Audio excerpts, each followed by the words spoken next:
Beyond the Squared Circle, the art of pro wrestling.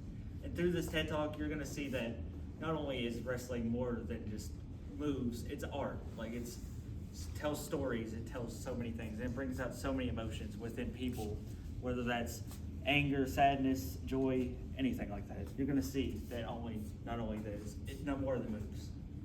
So let's start with the question of what is art? Because when you hear art, you think of somebody like Picasso, Leonardo, Donatello, all these great, amazing artists that through their artwork, they bring out so much emotion in yourself. And not only in yourself, you see it in the paintings, in the sculptures, all this types of amazing stuff.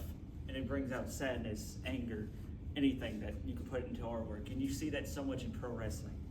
And not only pro wrestling, you see it in other sports. But with pro wrestling, you have characters, you have moves, you have storylines, you have segments, promos, all these things that tell emotion. So what if I told you that wrestling was the purest form of this, of art and storytelling? You might think it's crazy or something, but I'm going to show you. Because wrestling is Shakespearean. Because in the words of Paul Heyman, wrestling is Shakespeare, but in spandex. Because if we look at Iago here, you got Iago and Othello betraying each other over something dumb. And then you look at pro wrestling, and you have somebody named Seth Rollins that betrayed his teammates in the Shield, Dean Ambrose and Roman Reigns.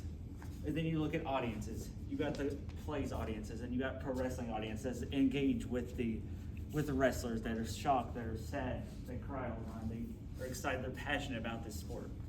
And there's a statistic that pro wrestling at WrestleMania 32, there was over 100,000 people in attendance. But not only that, there was millions and millions more watching at home through streaming services such as Peacock, YouTube, all those types of streaming services. And then at its peak, Broadway brought in 15 million in its audience. And then let's talk about the stigma. With the stigma that comes from pro wrestling, the people that just don't watch it or give that little chance, they call it fake, they call it childish, scripted, anything that just discredit it in any way. And why? It's more than that, because more than just that, it is stories, it is characters with so much depth. They have so much emotion. They make people cry. They give you heartbreak. They've made me sad. They've made me cry. They've done all this. Because let's look at where wrestling became pure theater. And we're going to the Attitude Era, the 90s to the early 2000s, where characters finally had more depth. They're not just the basic hero versus villain stories. They're more of, this is anti-authority. We're going to do what we want. We don't care. With people like Stone Cold Steve Austin that just broke the barrier and broke into pop culture, seeing them in commercials and all these types of things. And you have people like The Rock even that are still known today in movies that have broken into pop culture also. You see him in movies all the time and still he's wrestled somewhat now. And we move on to iconic wrestling characters with somebody named CM Punk that is quoted saying that he is the Taylor Swift of men, because as Taylor Swift was, he is somebody that men look up to and somebody who appreciates him, that brings out that emotion.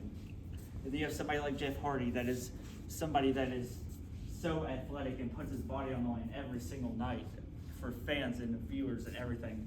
And somebody like John Cena, who I consider to be my hero, because growing up, he was all about hustle, loyalty, and respect, being loyal, hustling to the ring, always respecting when respect is given to anybody. He never turned his back on anybody, anything.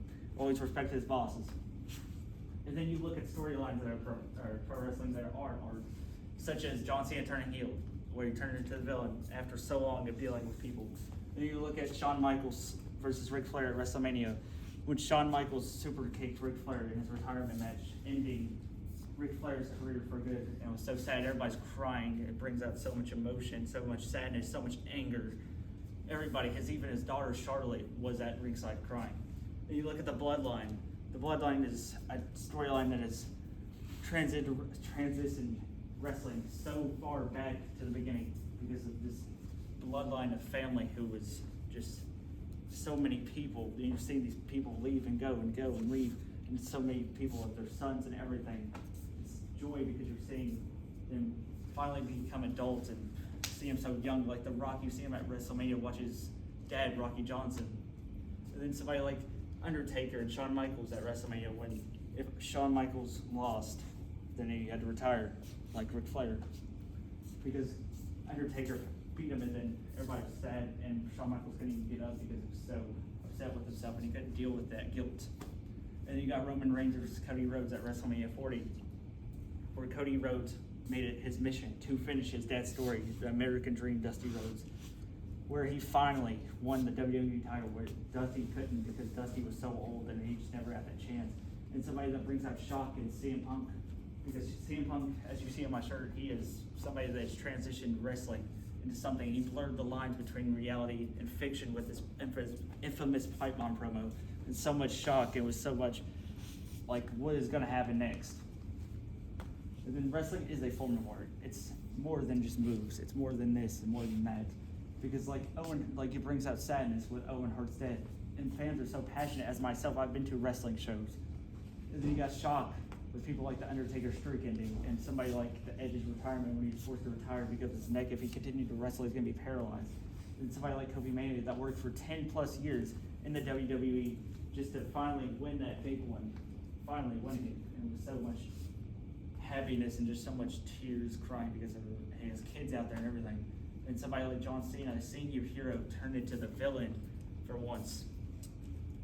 Just giving up on that. He was not loyal, he was not hustle, he didn't have any respect anymore.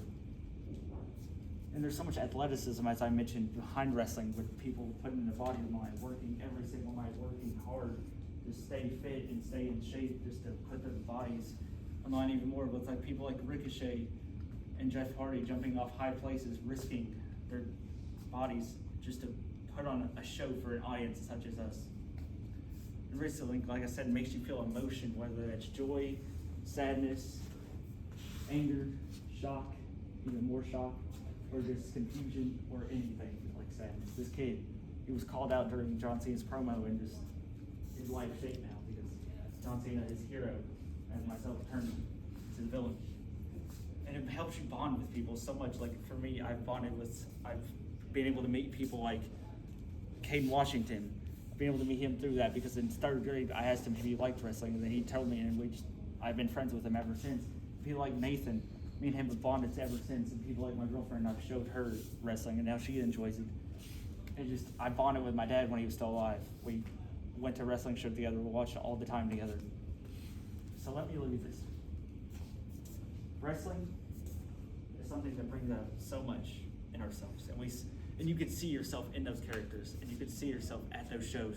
You can see the passion that goes into wrestling. You can see the passion that goes into the fans, and like see them so excited at shows, whether that's at WrestleMania or whether that's on Raw or SmackDown or anything like that. You will see that, and I've seen it with myself, and I've been so excited. And you find your heroes through this. You find your people. Everybody's passionate about it, and it brings up so much emotion. And that's it. Thank you.